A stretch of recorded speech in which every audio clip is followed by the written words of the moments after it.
Michigan is still Ohio State's biggest threat to beating Tennessee Saturday night in the college football playoffs. I'll explain. Locked on Big Ten starts right now.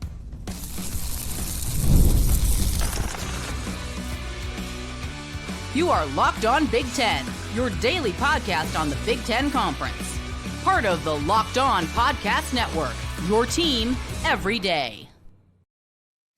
Welcome to Locked on Big Ten. I'm Craig Shemon, 40 years as a sports talk show host and play-by-play announcer. I want to thank you for making us your first listen each and every day. We're free and available wherever you get your podcasts and on YouTube, part of the Locked On Podcast Network, your team every day.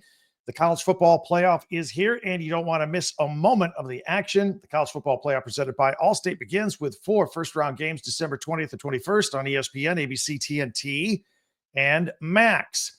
So the biggest threat that Ohio State needs to overcome Saturday for the Tennessee game is Michigan. I will explain. It might get some people upset. We have the latest portal news, and Caitlin Clark is getting her jersey retired already at Iowa, and our Big Ten Classics.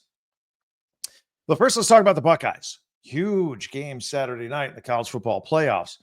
Ryan Day and the Ohio State Buckeyes Saturday night taking on the Tennessee Vols. Now, the winner advances to play top-ranked and undefeated Oregon, also Big Ten team, in the next round. So what's the biggest concern for the Buckeyes heading into this game? What's their biggest threat? It is Michigan. What? What am I talking about? Well, the loss to Michigan better not be living rent-free in the heads of the Buckeyes, because I think it is. They need to put that game behind them and be completely focused, laser focused on Tennessee, a very talented Tennessee team, if they're going to beat them on Saturday night in front of their own home crowd in Columbus, Ohio. However, there are still signs that Michigan is still on their collective minds. Got a couple of examples for you here. Ryan Day was doing an interview this week, and he said the Buckeyes have a lot to play for still. And he not so subtly said that some teams are not in the playoffs and have no chance at the national championship like the Buckeyes do. And it was a direct shot at Michigan. And, you know, that game was more than 2 weeks ago, and he's still thinking about it instead of thinking about Tennessee. And he's not the only one. Quarterback Will Howard, he doesn't appear to have shaken off the loss to the team up north either. He's usually pretty upbeat, and he's positive, has an outgoing demeanor about him. But I was talking with my colleague, Jay Stevens from Locked On Buckeyes this week, and he said Howard was down in his press conference. He was tense, short answers, especially when asked what he learned from the Michigan loss and what he could take forward. You know, is this how he feels on his own? Or is this being around Ryan Day for 2 straight weeks? Has it affected his demeanor? Has Ryan Day been a Debbie Downer? Has it affected Will Howard in this manner? Or does it affect Will Howard on his own? It might be a little bit of both, but neither have appeared to have shaken off this loss yet. And remember, they had a week off last week. You know, Howard hasn't been at Ohio State but 1 year yet, barely. And there are guys that have been there for 5 years that don't know what it's like to beat Michigan. But word is he really wanted to come in there, kind of be the hero, and help give those veterans a parting gift on their way out in their biggest rivalry and delivering a win. And he didn't do it. And I guess he's taking it kind of hard, taking it personally. And he's having a hard time shaking it off. If Day and Howard don't shake off these doldrums from losing to Michigan, they're not going to be focused and beat Tennessee on Saturday night. And it's not just me. All right, I'm not picking on anybody here. Brian White of the Columbus Dispatch, which is a friendly paper toward the Buckeyes, he said, don't let Michigan beat you twice. Don't let them have beat you 2 weeks ago and then still be in your head and cost you the Tennessee game. He also suggested that Ryan Day's super intensive 365-day obsession with Michigan is unhealthy. Says it puts too much pressure on the players and the coaches, and everybody gets too tight on that final Saturday in November each year. And then, of course, there's a fan base that's going to feel the same way that Ryan Day does. I mean, they live this stuff. And if things start out slowly Saturday night in front of the home crowd, expect to hear a few boo birds out there at the Horseshoe on Saturday night. You know, and this is exactly what former Buckeyes player and ESPN analyst Kirk Herbstreit was talking about when he suggested that the Buckeyes Might have been better off if they had to play this first playoff game on the road and not in front of the impatient Buckeye fans at home. Buckeye fans who come to every game, they don't want to see 2 games in a row where they lost to Michigan one game and then now lose to Tennessee and another. They're going to be upset. It's going to get ugly if this is the case. So, look, while we talk about the mental aspects, we have no doubt that the Buckeyes have the talent to go all the way and win a national championship. They do. The Michigan game aside, Will Howard has been a precise robot at quarterback under offensive coordinator Chip Kelly. Ohio State will have the best wide receivers in the game, led by Jeremiah Smith. Their 1-2 punch at running back with Travion Henderson and Quinshon Judkins are fantastic. But the offensive line may still be an issue. You know, they had 2 of the 5 starters are out. They were out for the Michigan game. It didn't look like they solved that problem. Now they've had a couple of weeks to work on a couple of things. I don't know if it's still going to be a problem against Tennessee. They have a pretty good pass rush as well. We'll talk about that in a minute. But at least the Buckeyes have had a couple of weeks to try and work things out, right? And, of course, their defense is one of the best in the country, led by our powerful front line that will all be in the NFL soon. So things are still good. Ryan Day's right. There's still a lot to play for here, and they've got the talent to do what they want to do. They want to keep this show rolling here in the postseason. So what about Tennessee? Their offense begins with a quarterback, Nico Iamaleava. You know, he was in the early season Heisman hype, and then he was in one of the favorites, and then he faded off, but he's still a good quarterback. And, it's very good, actually. Completed 2/3 of his passes this year, 2,500 yards, 19 touchdowns with just 5 interceptions. He's got a really good running back, Dylan Sampson, and Ohio State should be concerned with him. He rushed for almost 1,500 yards and 22 touchdowns this year. Now, there's a quartet of receivers that they like to spread the ball out to. Dante Thornton, he only had 25 catches this year, but he led the team in receiving yards with 657, and he led the team with 6 receiving touchdowns. So someone to be concerned about. Yeah, there's about 4 guys that kind of get equal touches out there with the Tennessee offense. And I'd mentioned a moment ago, we'll talk about up front defensively, James Pierce Jr. This is a guy that the Buckeyes offensive line needs to communicate well with each other and be focused on this guy. Leads the team with 7.5 sacks. He's a disruptor. And then they have Will Brooks and Jermod McCoy.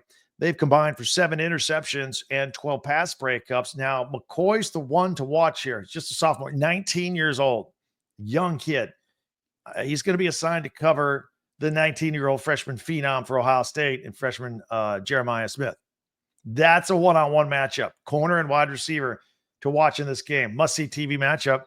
Maybe whoever wins that battle will be a key to victory for their team. I'm going to make my official prediction on this game with the Pigskin Picks on Friday's early podcast that we do every single Friday. We're going to do 2 podcasts on Friday.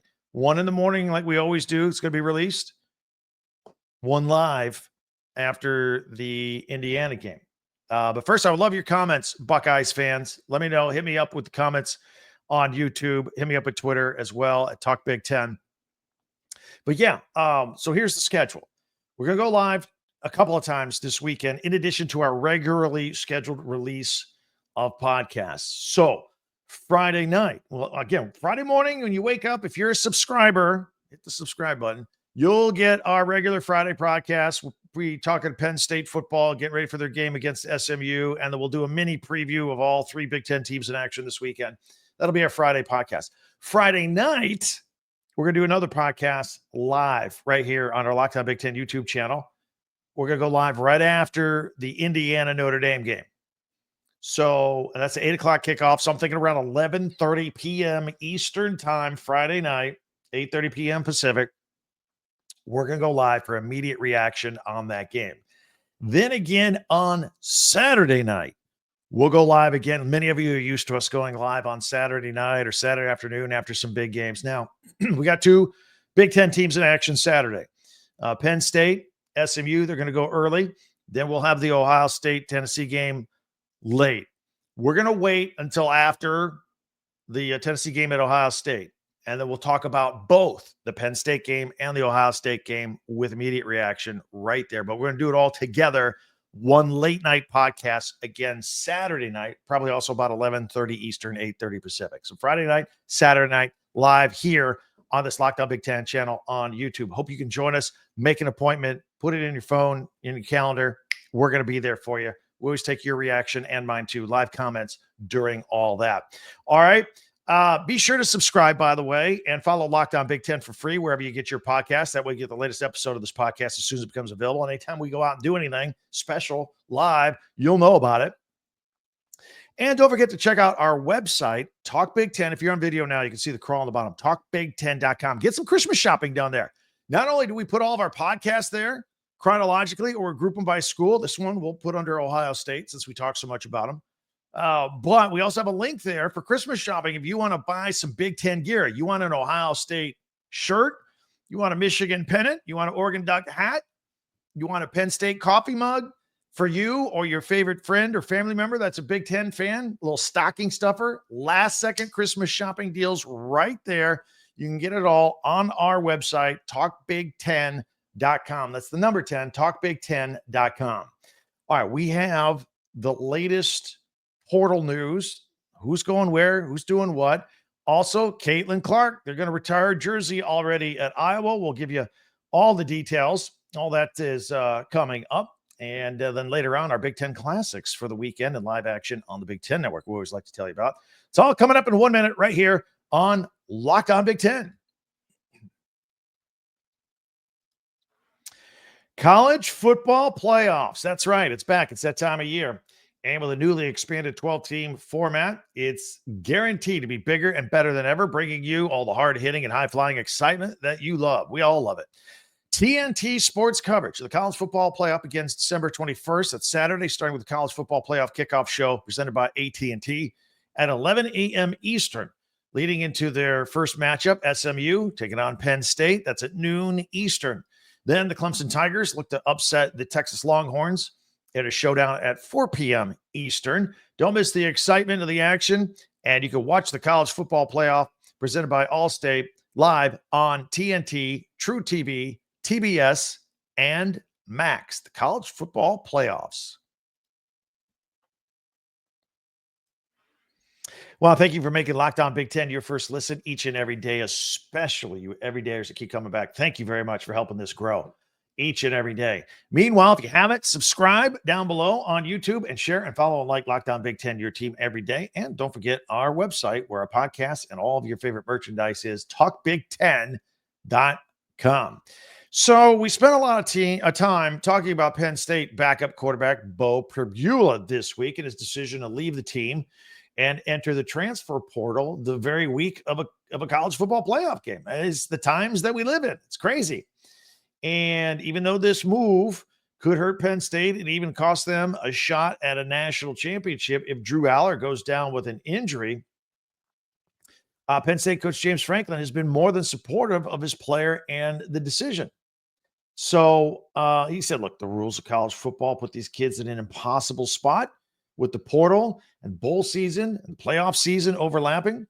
So having said that, where might Pribula go? It's a pretty good quarterback. It was a nice luxury to have at Penn State. And they used him a lot more than just a regular, backup that was just in waiting all the time. How about Iowa? How about the Iowa Hawkeyes? They definitely need a quarterback. Cade McNamara is moving on. And although the Hawkeyes did sign former Auburn backup quarterback Hank Brown, Brendan Sullivan and Jackson Stratton are set to return. But I think Kirk Ferentz is still trying to make that quarterback room stronger. And Pribula would be the best quarterback in that quarterback room, in my opinion, on day one. So he'd be a good fit, I think, for the that style offense, because he can throw and he can run. And, I don't know that he's going to go out there and throw for 300 yards. That's really not him. But I think he would fit what Penn State is or what Iowa is doing. So watch out for the Hawkeyes. He's also apparently interested in Missouri and Central Florida as possible landing spots for his services. Another item we spent some time talking about, the exodus of players from the USC Trojans, and starting to include Lincoln Riley's coaching staff as well. offensive coordinator / offensive line coach Josh Henson. He left. He's going to become the offensive coordinator at Purdue. He's going to stay in the Big Ten under new head coach Barry Odom. And he'll actually get to call the plays for Purdue because we all know that Lincoln Riley calls the plays at USC. Now, Zach Hanson, who spent the last 3 years as USC's tight end coach, will replace Josh Hanson as the de facto OC there at USC. Got it? All right. No Big Ten men's basketball tonight on a Thursday night, none on Friday either. Huge slate on Saturday and Sunday before a little mini Christmas break, if you will. Now, on to women's hoops. This did not take long, but Iowa is going to retire Caitlin Clark's number 22 jersey on February 2nd at Carver Hawkeye Arena. The Hawkeyes will face USC that day, and Clark is going to be there. Of course, as you all know, we love talking about her on this podcast and everywhere. Clark finished as the all-time leading scorer for men's and women's Division I college basketball history, capped all that off last year when she led the Hawkeyes to back-to-back national championship games and 3 Big Ten tournament titles. She's, of course, the number 1 pick of the WNBA draft with the Indiana Fever, and she was the league's Rookie of the Year and led the Fever to their first playoff appearance since 2016. So pretty good. Going to hang that jersey up in the rafters. That'll be a big night. February 2nd. Hawkeye fans, mark your calendar. It'll be insane. It'll be a crazy day. There's some women's basketball here today on Thursday. William and Mary at 8th ranked Maryland. That's actually an 11 a.m. Eastern game on Big Ten Plus. 15th ranked Michigan State taking on Montana. That's at the West Palm Beach Classic. Also a noon Eastern tip-off. Furman is at Washington in the Husky Classic. That's at 5 p.m. Eastern on Big Ten Plus. And UC Irvine is at Oregon, 9 o'clock Eastern, 6 o'clock Pacific on Big Ten Plus. So a lot of hoops to talk about in addition to all the football and keeping you up to speed with everything that's going on as we get ready for the college football playoffs and, of course, the transfer portal. It's just nuts. It's crazy. Lots of stuff going on. All right. If you're new to our podcast, at the end of each podcast, we always have a benchmark feature, if you will. Mondays, we like to do our top 10 Big Ten observations of the weekend. Basically, they're my observations. I put them in a list, and you guys agree or disagree if they match everything that you guys thought was impressive over the weekend. Tuesdays, we do Tuesday tweets. That's always fun. Wednesdays, we like to do power rankings, usually standings or what have you. And then on Thursdays, we take a look at the Big Ten Network, which we're not affiliated with, but we like the same stuff. And we kind of cherry pick their broadcast schedule for their Big Ten classics, highlight shows, and live action football, basketball, whatever the case may be. We always like to point it out. We'll do that next. And then, by the way, Fridays, we do pigskin picks or soon basketball picks, all that kind of stuff. We do our pick'ems on the Friday show. So, we'll do the Big Ten Classics and live action this weekend. A lot of Indiana stuff on Friday. Get ready for their game against Notre Dame. I'll explain all that. That's coming up in a minute right here on Locked On Big Ten.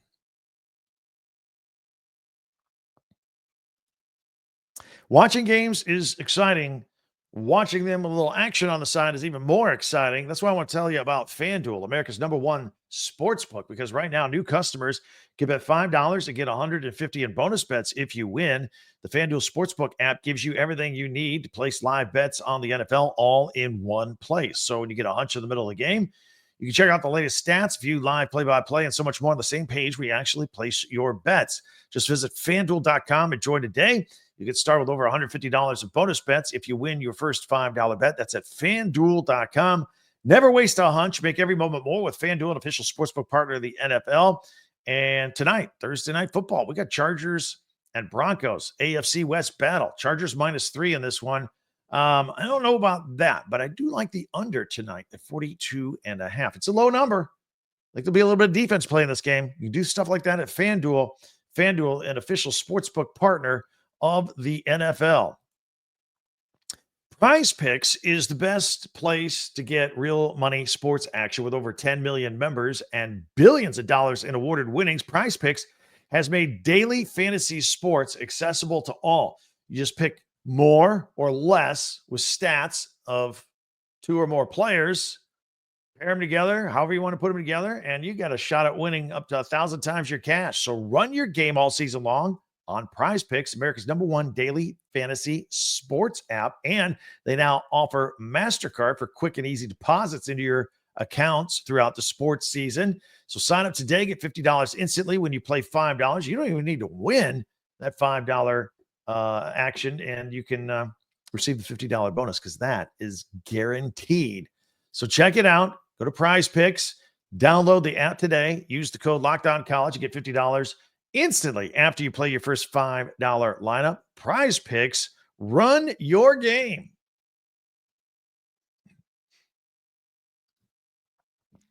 All right, it is time now to take a look at Big Ten Classics and Big Ten Live action coming up this weekend. We'll let you know what's going on. We'll put it on screen. If you're on audio only, we'll describe it as best we can since you can't see it.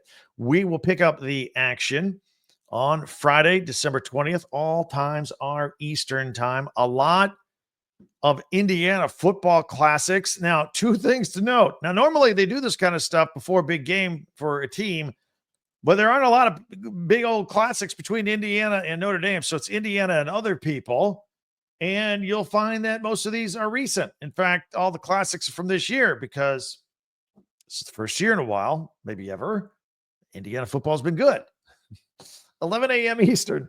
They got their Big Ten football on 60. That's a little different than the classics. That's just the edit by edit, snap by snap of their game against Michigan State. That's where I think they scored 37 unanswered points in that game.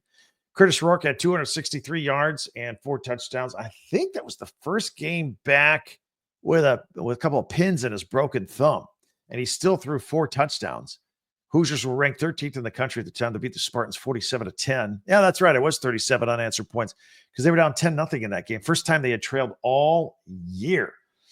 At 1 o'clock Eastern, Indiana Football Classic, the Nebraska-Indiana game from October. Curtis Rourke in that one threw for 189 yards and 2 touchdowns. The reason it was only that much, that was the game he broke the thumb in and did not play in the second half. And David Jackson came in and finished the second half of that game. Hoosiers were ranked 16th in the country that time. They beat the 25th ranked Cornhuskers. At 2 o'clock, another Big Ten football in 60, snap to snap, highlight to highlight. Purdue and Indiana got all this game boiled down into, this should be an action-packed deal. This is all boiled down into 1 hour, 60 minutes. The Hoosiers scored 66 points in this game. There'll be a lot in the snow. 66-0 was the final score as Curtis Rourke passed for 349 yards and 6 touchdowns. 6 touchdowns in this game. The Hoosiers were ranked 10th in the country at this point with the win over the Boilermakers. At 4 o'clock, they got the Indiana Football Classic of Washington Washington at Indiana. That was in Bloomington. Big day out there. Justice Ellison rushed for 123 yards and a touchdown, and the 13th ranked Hoosiers 31-17 victory over the Huskies to start the season 8-0 for the first time since 1967. And then at 6 o'clock, the Indiana Football Classic, the Michigan game, Michigan and Indiana. Now, this was a bit of a nail biter. Curtis Rourke threw for 206 yards and 2 touchdowns. They got a couple of early scores and then didn't do much the rest of the way as Michigan made it interesting. Hoosiers were ranked 8th at this time, and they beat the Wolverines to become 10-0 for the first time in school history. So that's all Friday. If you're getting ready for that Indiana-Notre Dame game on Friday night and you love Indiana, you got yourself some Indiana classics and highlights all day Friday on the Big Ten Network. Let's look ahead now to Saturday, December 21st at 11:30 a.m. Eastern. It's Big Ten Live, Big Ten tip-off show, getting ready for a lot of college or a lot of Big Ten basketball. And at noon, they started off with men's basketball. Chattanooga is at Bloomington to take on the Hoosiers. Indiana trying to figure out where they are or what they are. Meanwhile, other action on Saturday, 2 o'clock after the Indiana game, we got Fairleigh Dickinson at Minnesota. You may remember Fairleigh Dickinson if you were a Purdue fan. Purdue was number one seed in the NCAA tournament. Fairleigh Dickinson was a small 16th seed, and they upset them. Biggest upset in NCAA history in the tournament. Fairleigh Dickinson over Purdue. Well, they got Minnesota here on Saturday. And at 4 o'clock, DePauw's at Northwestern. And then at 6 o'clock, more men's basketball, Utah at Iowa, Carver Hawkeye Arena. 8 o'clock, Stanford versus Oregon. That's 5 o'clock on the West Coast. So you can check that out. Former Pac-12 matchup, now Big Ten matchup. And then as we move to Sunday, December 22nd, they got a Big Ten football in 60 here scheduled at noon. And there are several other throughout the day. They're not saying which game it's going to be, but with 3 Big Ten football teams in action this weekend in the college football playoffs, they'll just alternate those throughout the day. So if you're an Indiana, Penn State, or Ohio State fan, just check them out. You're listening throughout the day. They'll have several of these throughout. And then at 2 o'clock, men's basketball, Detroit is at Wisconsin, and Southern University is at USC at 4 o'clock Eastern, 1 o'clock Pacific. So that is a look at the Big Ten Network schedule, some things we've cherry-picked and highlights, not the whole thing. Big Ten Classics and live action this weekend. Hope that is helpful. Get you excited for a lot of stuff coming up here this weekend. All right. I'm excited about what's coming up this weekend. Again, tomorrow's show will focus a little bit on Penn State versus SMU and the other 2 games as well. It'll be kind of a weekend preview, Indiana, Notre Dame, and Tennessee at Ohio State as well. And we'll make our official picks, Pigskin picks at the end. And then that's our regular podcast. Then we'll do an extra special live one Friday night and Saturday night live here on YouTube as soon as those games are over with the Big Ten teams. In the meantime, you want to reach out, hit us up at Twitter or X at Talk Big Ten, our website, talkbig10.com, where all of our podcasts are. And you can do some last second Christmas shopping with your merchandise from your favorite Big Ten schools right there. No matter what you do, please be sure to subscribe. Just click the button and it's free. It's always free. No personal information is required. Subscribe and follow this podcast right now on your favorite podcast app, and you'll get the latest episode of Locked On Big Ten as soon as it becomes available. And that'll be a wrap for today. Thank you for spending some time with us, and I can't wait till we meet again tomorrow. For Locked On Big Ten, I'm Craig Shemon. Talk to you next time.